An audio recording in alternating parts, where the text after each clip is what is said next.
I'd like you to meet James, a former client living with autism. As he will tell you, James began drama therapy with the late Dr. Ted Rubenstein, drama therapist, and registered drama therapist Keith Whipple, when he was 8 years old.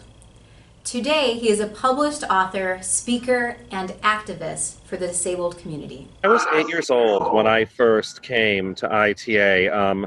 As a child, I wasn't entirely aware of what ITA was and all that. It's just that at the time I was much more lower functioning than I am now, had more outward autistic symptoms. I'd been diagnosed with autism at the age of 3, but wasn't formally told about my autism until I was 8. But at the time, I had a lot of social issues. I was struggling to interact with other kids, and my parents were looking for a social group or a place where I could develop social skills and possibly make friends. So at the age of 8, my parents found the therapeutic drama group sponsored by the ITA, and I started going there, and I really enjoyed it. I was one of the original kids that was part of Ted Rubenstein's group. Ted Rubenstein had created a method of helping kids with autism and other social issues develop and increase their social functioning through drama therapy, and also many drama games that are used by actors in order to prove their acting skills. My parents really were going to try anything that worked. There was a lot of trial and error they were doing, and our son's autistic.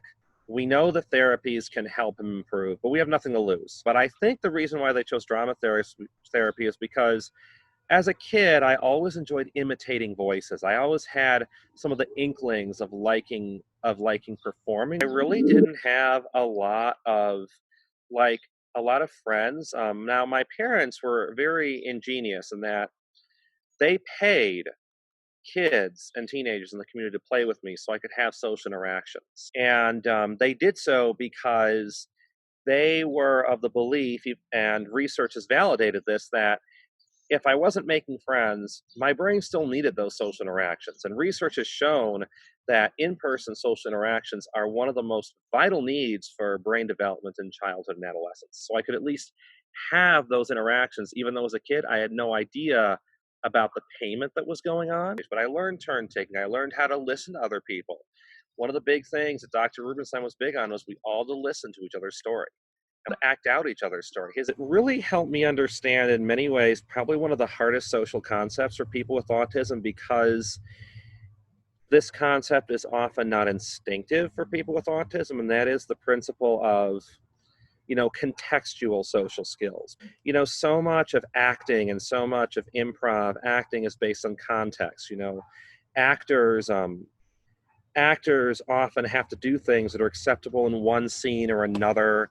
And drama therapy really helps set the foundation for the understanding of those contextual social skills. One thing that it did too was, because I had those sessions once a week, it gave me a formal setting where I could see friends and people who called me friends. And then afterwards, sometimes my friends and I would sometimes go for a meal afterward. We called that sometimes the drama dinner, in the sense that it gave us a way where we were all together, we could hang out. And many people with autism really struggle to informally hang out with friends outside of the context of a structured event. One of the hardest things with COVID-19 is that the media wants you to think that large gatherings and all those things are just fun things people do. But many disabled people rely on large gatherings for not for social interaction, but also to meet with people that are a part of their support and survival system. Thank you, James. It's always nice to see you, and we really appreciate you sharing your story.